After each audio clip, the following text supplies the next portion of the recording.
เจริญพรท่านสาธุชนทั้งหลายวันนี้รายการธรรมทานจากวัดพุทธปัญญา เมืองพโมนารัฐแคลิฟอร์เนียประเทศสหรัฐอเมริกาสัญจรมาที่ขวงเสริมธรรมอำเภอแม่ริมจังหวัดเชียงใหม่รายการธรรมทานก็กลายเป็นธรรมะรายสะดวกเพราะว่า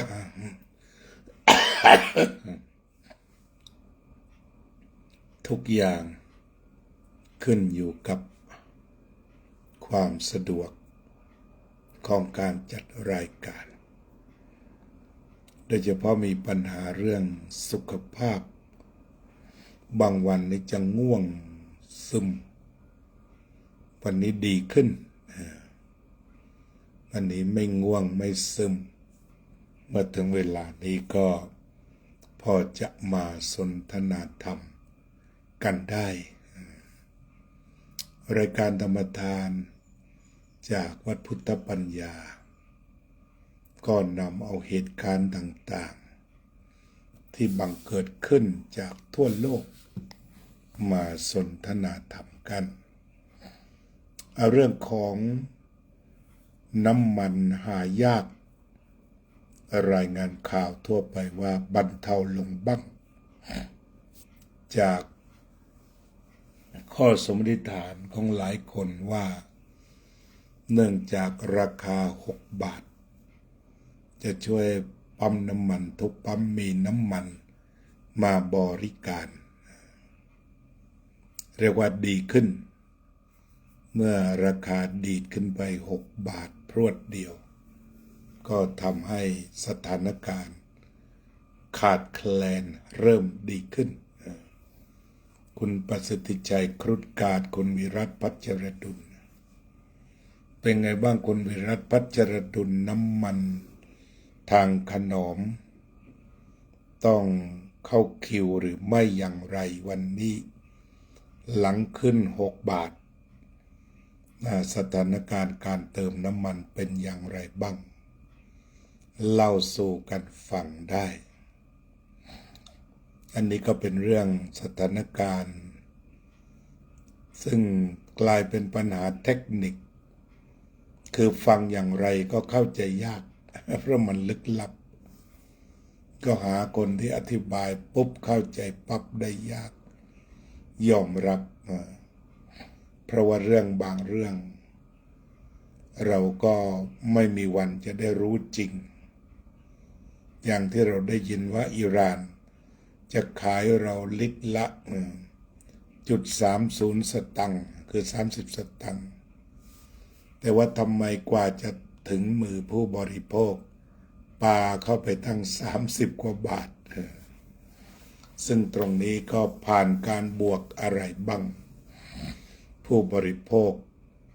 ก็ค่อนข้างจะเข้าใจยากนอกจากนักค้นคว้าจริงๆก็พอจะรู้ว่ามันผ่านการบวกอะไรจาก30 สตังค์แล้วขึ้นมาถึง30 40หรือ50 บาท40 กว่าบาทคือ50นี่น่าจะเป็นเป้าที่ค่อนข้างจะแน่นอนแล้วโยมรุ่งนภาโรจนบุรานนท์โยมโจ้ยินดีขอเจริญพรโยมกัลยาวงทิพย์คงคา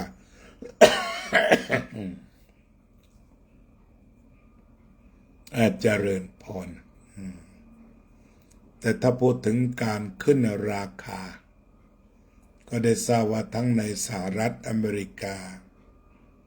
และก็ในประเทศไทยของเราหรือแม้แต่ประเทศเพื่อนบ้านวันนี้ผมเติมได้เต็มถังในราคา 39.74 บาทต่อลิตรนี่คือน้ำมันดีเซลเนาะอันนี้ก็เป็นว่าจากผู้บริโภคโดยตรง แล้ววันนี้ก็นั่งเสียวๆกันอยู่ว่าอาจจะประกาศขึ้นราคาอีกนะก็เรียกว่ายังอยู่ในฐานะที่ตึงแล้วก็แพงตรงนี้ถ้าเป็นพวกที่นำไปใช้เป็นหลอดเป็นอะไรตามถิ่นห่างไกลก็น่าจะเหยียบ50ไปแล้วเพราะว่ามันมีความจำเป็นต่อผู้บริโภคก็คงจะพูดคำว่าเป็นกำลังใจให้กับทุกท่านเพราะว่ามันได้เดินเข้าสู่เส้นทางการใช้รถยนต์กันเสียแล้วครั้นจะกลับไปใช้เกวียนเหมือนเดิมก็คงจะปรับตัวลำบาก เห็นบางคนก็นำควายที่มีอยู่มาลากรถยนต์ก็เห็นในเฟซเหมือนกันแต่ว่าการเตรียมการพวกนี้ก็ต้องใช้เวลานานนะก็เรียกว่าไม่เสนออะไรในทำนองว่าถ้าน้ำมันแพงใช้ควายลากรถอะไรแต่มีทำอยู่เหมือนกันคือบางคนทำได้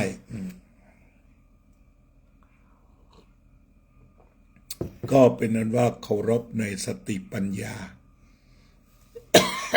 ของแต่ละคนว่าในสภาวะแบบนี้เราจะใช้สติปัญญาดำเนินชีวิตอย่างไรแม้ว่าน้ำมันมันจะแพงวิกฤตหลายอย่างพุ่งเข้ามาแต่ว่าเราจะต้องมีสติกันจะต้องใช้สติจะต้องดูแลจิตใจด้วยให้มีความอดทนมีความเยือกเย็นมีความเมตตาต่อกันถ้ามีเช่นนั้นแล้ววิกฤตมันจะหนักขึ้นแล้วว่าซ้ำเติมกันขึ้นธรรมะยังมีความหมายที่พระพุทธเจ้าตรัส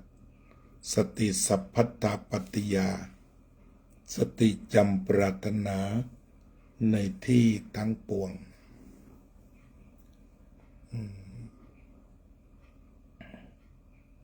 ในวันนี้ก็มีคุณสรยุทธ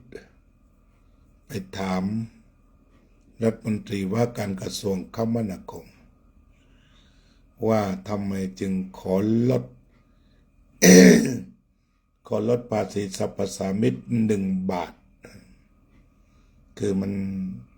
สามารถลดได้ถึง6 บาทรัฐมนตรีก็ไปตอบว่าค่อยๆเป็นค่อยๆไปทีนี้ถ้าถามก็เสียดายคุณสรยุทธไม่ได้ถามว่าแล้วทำไมเวลาขึ้นจึงพรวดเดียว6 บาทเพราะฉะนั้นบางคราวคำพูดตรรกะมันไม่ลงตัวกันที่เวลาจะใช้มาตรการลดราคาก็บอกว่าค่อยเป็นค่อยไปทีละบาทแต่เวลากระชากเงินจากกระเป๋าประชาชนพรวดเดียว6 บาทวันนี้ติดตามทางเฟซเขาก็บอกว่ามันจะขึ้นอีกหรือเปล่างั้นตอนนี้เวลาทางการออกมานั่งเรียงหน้ากระดานจะแถลงข่าวประชาชนผวากลัวจะประกาศขึ้นราคาน้ำมันอีก ก็เป็นเพียงว่าเรามีความเห็นอกเห็นใจมีความกรุณาต่อกันยามนี้แสดงสัญลักษณ์ใดๆที่จะดูแลซึ่งกันและกันเห็นอกเห็นใจซึ่งกันและกันก็ควรจะได้ปฏิบัติหรือควรจะได้กระทำรายการธรรมทานจากวัดพุทธปัญญาก็ประกาศเป็นกำลังใจเห็นอกเห็นใจกับทุกท่านคือถ้าเราพยายามที่จะสงบและแก้ปัญหาต่อหน้าได้แบบค่อยเป็นค่อยไปคือมันหนัก ไอ้6 บาทที่มันหนักจริงๆไม่ว่าจะใช้เหตุผลอย่างไรจะอธิบายอย่างไรเพราะมันกระทบแรงสำหรับผู้ใช้น้ำมันและมันก็เป็นพื้นฐานของสินค้าทุกชนิดที่จะขึ้นไปอย่างพรวดพราดนะก็พากันมีความทุกข์เกือบจะทั้งหมดเลยทีเดียวเจริญพรโยมประพันธ์วงศ์พาณิชย์โยมอุดรสายันเจริญพรก็ขอเป็นกำลังใจให้แก่กันและกันทีนี้ส่วนเราตั้งสติดีก็จะเกิดปัญญาของการบริหารจัดการเรื่องราวต่างๆที่มันจะเป็นไปเพื่อการอยู่รอดได้ไอ้ตรงนี้อาตมาก็ไม่หลับหูหลับตาสอนนะแต่ก็ชวนให้คิดว่าเงินมันหายากจริงๆงั้นก็คงจะถึงเวลาที่เราจะปฏิบัติธรรม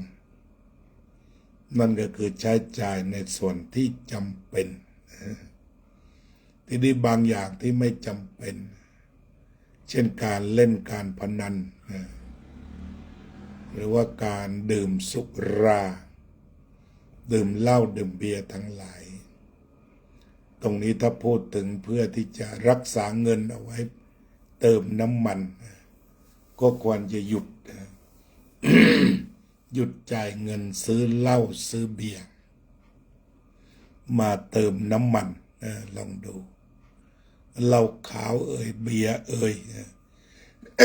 ถ้าเราหยุดขาดก็คงจะดึงเงินเข้ามาซื้อน้ำมันนี่ได้นะในรายที่ดื่มแต่รายที่ไม่ดื่มก็ดีอยู่แล้วก็ไม่เป็นไรแต่รายที่ดื่มถ้าหยุดก็แปลงมาซื้อน้ำมันใช้ได้หรือว่าข้าวปลาอาหารมันดีดตัวแพงไปหมดไม่ว่าจะเป็นน้ำปลาซีอิ๊วกะปิหรือข้าวของอื่นๆในท้องตลาดของอุปโภคบริโภคน้ำมันพืชอย่างนี้ ก็พากัน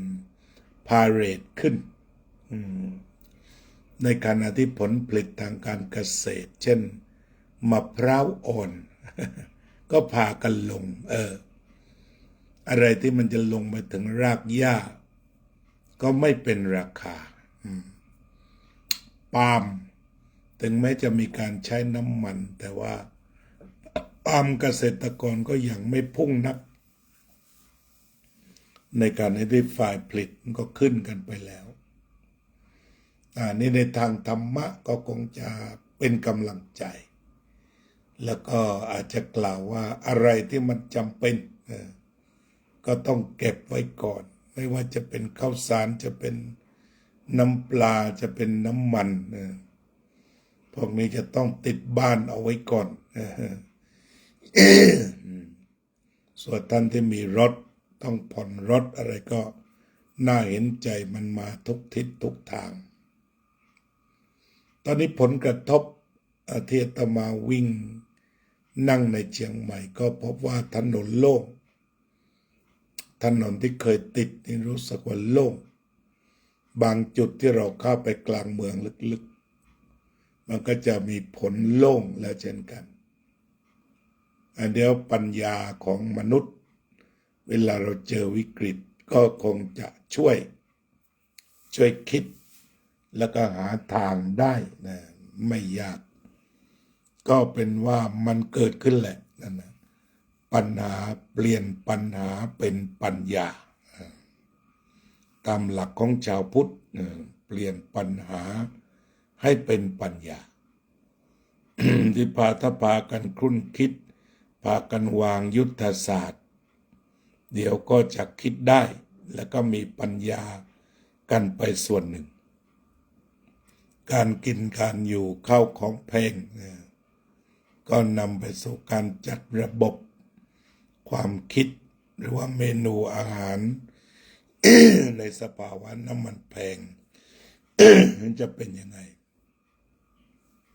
สิ่งเหล่านี้เดี๋ยวก็จะออกกันมาแลกเปลี่ยนพูดคุยสนทนากันโยมสุนิตวงศ์สุเทพโยมบัวผันโฮลขอบคุณโยมบัวผันส่งดอกไม้สวยๆมาให้กับทุกคนนะอันนี้ก็เรื่องภายในประเทศ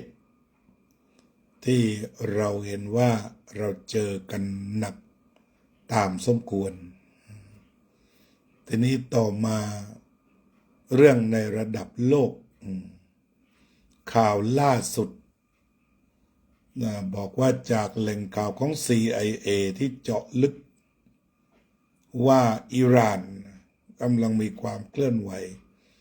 ที่จะเตรียมทหารหญิงชายไว้1 ล้านคนที่จะรับมือกับทางสหรัฐอเมริกาตามหลักยุทธศาสตร์ที่เรียกว่าการจะเข้ายึดอิหร่านจะต้อง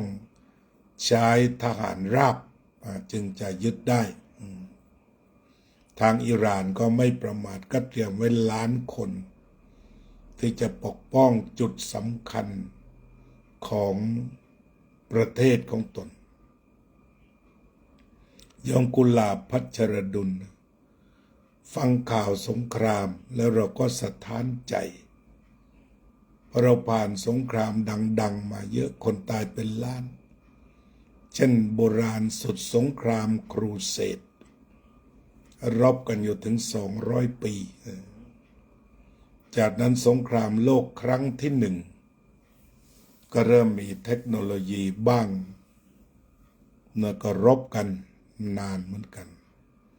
จากนั้นก็ก้าวสู่สงครามโลกครั้งที่2ก็เราก็เจ็บปวดรวดร้าวพินาศกันไปทั่วโลกเจริญพรโยมกุลาภ พัชรดุลเจริญพรโยมนาฬิกาทรายโยมนาฬิกาทรายวันนี้สถานการณ์น้ำมันเป็นอย่างไร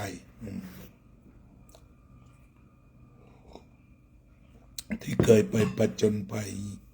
23 ปั๊มกันมาแล้ววันนี้ดีขึ้นไหมขึ้น6 บาทแล้วหาง่ายกว่าเดิมไหมสถานการณ์ในเชียงใหม่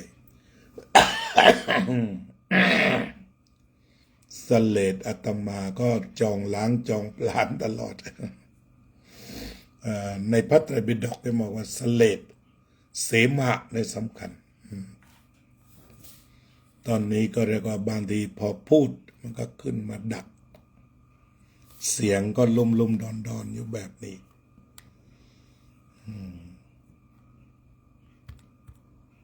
ทีนี้เราจะเห็นได้ว่าสงครามใหญ่มันผ่านมาตั้ง3 ครั้งสงครามเย็นก็ต้องนับด้วยเหมือนกันเพราะมันไม่ได้เย็นมันทำให้ตายบาดเจ็บล้มตายจำนวนมากจะบอกว่ามันเป็นสงครามเย็นตามหลักที่เขาเรียกว่าโควอร์แต่ว่ากันจริงๆแล้วมันไม่ได้เย็นมันก็เร่าร้อนตายกันเป็นเบื่อก็น่าจะตายเป็นล้านเหมือนกันแล้วก็มาถึงสงครามที่ตีกันไม่หยุดก็แถวเลบานอนแถวปาเลสไตน์อิสราเอลก็รบกันมาเรื่อยหนักบ้างเบาบ้างรบกันหนักจนสุดท้ายเนี่ยสงครามโลกครั้งนี้หมวยอัญชลีเจริญพรคราวครั้งนี้ก็ทำให้อิสราเอลพยายามจะไปก่อกวน อิหร่าน และจากนั้นสหรัฐอเมริกาก็ร่วมด้วยโดยจินตนาการเอาว่าอิหร่านเป็นภัยคุกคามที่น่ากลัวแต่ว่าถ้าอิสราเอลไม่ไปตีเขาอเมริกาไม่ไปสมทบเขาก็อยู่ของเขาอย่างนั้นไม่ได้สร้างความเดือดร้อนให้ใครทำมาค้าขายไป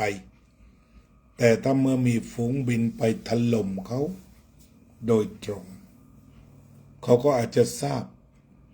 ก็เตรียมอาวุธเอาไว้ก็ตามหลักการโดยทั่วไป Balance of Power ตามหลักวิชา International Relation ถ้ามันมี balance of power มันก็น่าจะคุยกันรู้เรื่องแต่ว่าศาสนาพุทธเรามันจองเวรกันไปซะแล้วเนี่ยอย่างผ่านมาเกือบเดือนก็เท่ากับได้จองเวรกันแล้วสหรัฐใช้เรือลอยอยู่ในทะเลต่างๆแล้วก็ไปโจมตีเขาทางฝั่งโน้นเรียกว่าเจออะไรก็ตีอันนั้นอาจจะไม่ได้สามารถหาเรือบรรทุกเครื่องบินอะไรได้เจออะไรก็ตีอันนั้น เจอเพื่อนอเมริกาก็ตีเพื่อนอเมริกาไปก็สรุปก็สร้างความเสียหายบาดเจ็บล้มตายทั้งเด็กทั้งคนแก่ทั้งผู้ใหญ่เมื่ออาวุธนิวเคลียร์หรือขีปนาวุธมาเล่นกันความตายก็เกิดขึ้นทีนี้ถ้าเราสลดสังเวชกับความเจ็บความตายเสียงคร่ำครวญร้องไห้ก็จะเปลี่ยนทางฉะนั้นถ้าถามว่าสงครามจะหยุดเมื่อไหร่ก็หยุดต่อเมื่อเห็นโทษของความโกรธเครียดแค้นพยาบาทจองเวรเห็นประโยชน์ของความเมตตากรุณาที่มนุษย์จะพึงมีต่อกันคือโลกจะเปลี่ยนโฉมหน้าจากความหายนะมารุ่งเรืองโดยการทำมาค้าขายเมื่อเปลี่ยนใจจากชังมาเป็นรักเปลี่ยนจากความอิจฉาริษยาพยาบาทอาฆาตจองเวรให้กลายมาเป็นเมตตากรุณารักใคร่กลมเกลี่ยวกันแต่โลกจะเปลี่ยนโฉมหน้าถ้าผู้นำโลกเปลี่ยนใจแต่ถ้าว่าผู้นำที่มีโทสะเป็นเจ้าเรือนโลภะเป็นเจ้าเรือนโมหะเป็นเจ้าเรือนมาเกิดในยุคเดียวกันก็นำโลกไปสู่ความหายนะแต่ถ้าว่าได้ผู้นำที่มีความเมตตากรุณามุทิตาเบกขาก็จะนำโลกไปสู่ความเจริญรุ่งเรืองเพราะปัจจุบันนี้ขอให้ไม่มีสงครามการค้าขายทุกประการมันจะไปได้ดีเรียกว่าถ้ายุติสงครามเพียง5 ปีเศรษฐกิจต่างๆของทุกประเทศก็จะดำเนินไปได้ด้วยดีและเป็นไปอย่างง่ายดายตอนนี้เราก็รู้แล้วว่าสงครามเป็นตัวหลักเป็นศัตรูของมนุษยชาติทุกคนในที่สุดก็พบกับความสูญเสียทุกคนแล้วก็ตรรกะบางอย่างในอเมริกาเองเขาก็คิดเหมือนกันเงินที่จะสงเคราะห์ในโซเชียลเวลแฟร์หลายส่วนตัดอย่างหนักตั้งแต่ยุคทรัมป์เข้ามาแต่เพราะว่าจะเอาเงินไปทำสงครามวันหนึ่งมันมหาศาลมากก็พยายามพาไปท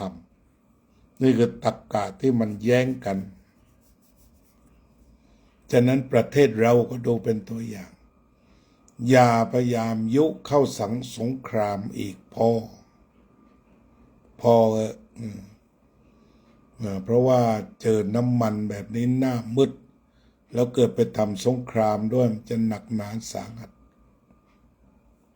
เพราะฉะนั้นอย่าทำเด็ดขาดสงครามถ้าเลี่ยงได้เลี่ยง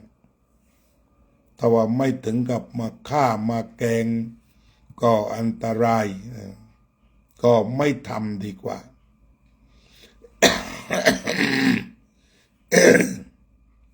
ที่พระพุทธเจ้าตรัสอกตังทุกตังเสยโยปัจฉาตปฏิอทุกตังนะความชั่วไม่ทำซะเลยดีกว่าเพราะจะทำให้เดือดร้อนในภายหลัง ฉะนั้นความเดือดร้อนที่แผ่ซ่านไปทุกมุมโลกเพราะว่ามาจากสงครามฉะนั้นผู้ที่ยังมีสติสัมปชัญญะดีๆเราก็มาช่วยกันพอกพูนสันติภาพโดยปฏิบัติกายกรรมวจีกรรมมโนกรรมประกอบด้วยเมตตากายกรรมเมตตาวจีกรรมเมตตามโนกรรม เมื่อไรผู้นำมีเมตตากายกรรมเมตตาวจีกรรมและเมตตามโนกรรมสงครามหยุดแน่แต่เราจะต้องส่งพลังใจที่มันเป็นไฟเย็นที่มันเป็นสิ่งที่มันเยือกเย็นเป็นฝ่ายเย็นเป็นใจเย็นใจดีส่งให้แก่กันและกันอย่างน้อยก็เราว่ามันลดสภาวะใจร้อนลงไปแล้วก็เราแผ่เมตตามีความเมตตาลดสภาวะใจร้อนที่มันเป็นสงครามอยู่ทุกวันนี้เพราะใจมันร้อนเรียกว่ามนุษย์ประสบความล้มเหลวมากมีความรู้สูงแต่ไม่สามารถนำความสุขมาให้มนุษย์ได้อาจจะพูดแบบยิงพยองว่าถ้าเชื่อพระพุทธเจ้าเพียง2 บรรทัดสงครามไม่เกิดอนูปวาโทอย่ากล่าวร้ายกันอนูปคาโตอย่าฆ่ากัน2 อย่างเนี่ยฉะนั้นสงครามปัจจุบันนี้สงครามสื่อมันก็มาจากการกล่าวร้ายแต่ก็สงครามนิวเคลียร์ก็มาจากการทำร้ายเรียกว่าถ้าเชื่อพระพุทธเจ้าเนี่ยสงครามไม่เกิดเพราะไม่มีการยั่วยุต่อกันฉะนั้นการเจรจาระหว่างสหรัฐกับอิหร่านเป็นไปได้ยากเพราะแทนที่จะมีสุนทรพจน์วาจาแต่ก็ยังมีวาจาที่ส่อเสียดยั่วยุอย่างทางอิหร่านก็บอกหยุดได้แต่ว่าจะต้องเสียค่าปฏิมากรสงครามทางอเมริกาก็จะนำประเทศต่างๆเข้าไปปิดช่องแคบโฮโมเฮมุสเนี่ยซึ่งต่างฝ่ายต่างก็รับกันไม่ได้สื่อสารกันไม่มีวันที่จะบรรลุเป้าหมายเพราะมันไม่มีเมตตาต่อกันแต่ว่ามีการกล่าวร้ายแก่กันและกล่าวร้ายแบบถึงอเนจอนาถตอนนี้ก็มีฝ่ายอเมริกาก็โยนระเบิดจิตวิทยาลูกใหม่หาว่าอิหร่านมีผู้นำที่เป็นเกย์เรื่องเกย์ในโลกมุสลิมนี่ลำบากมากนายกมาเลเซียคนปัจจุบันก็เคยเจอคดีเกย์อยู่ในคุกหลายเหมือนกันช่วงเป็นฝ่ายค้านอันนี้ก็ถือว่าทั่วโลกเนี่ยเขาพูดถึงการไม่เหยียดเพศที่3จะเป็นเกย์เป็นตุ๊ดเป็นทอมเป็นดี้แต่ว่าอันนี้ก็ประเทศที่ได้ถือว่ายกย่องความเท่าเทียมก็เป็นผู้ดึงมาเล่นซะเองเมื่อต้องการจะทำลายล้างความโหดร้ายทั้งหลายทั้งปวงมันก็อยู่ที่โลภะโทสะและโมหะคือต้องการชัยชนะโดยไม่ต้องคิดถึงอะไรสามารถที่จะด้อยค่าสามารถที่จะทำลายศักดิ์ศรีความเป็นมนุษย์หรือมนุษย์อันนี้โลกที่ไร้ธรรมะเพราะนั้นเชื่อพระพุทธเจ้าสงครามไม่เกิดเมื่อมีเมตตากายกรรมเมตตาวจีกรรมเมตตามโนกรรมก็จะไม่ทำร้ายและไม่กล่าวร้ายแก่กัน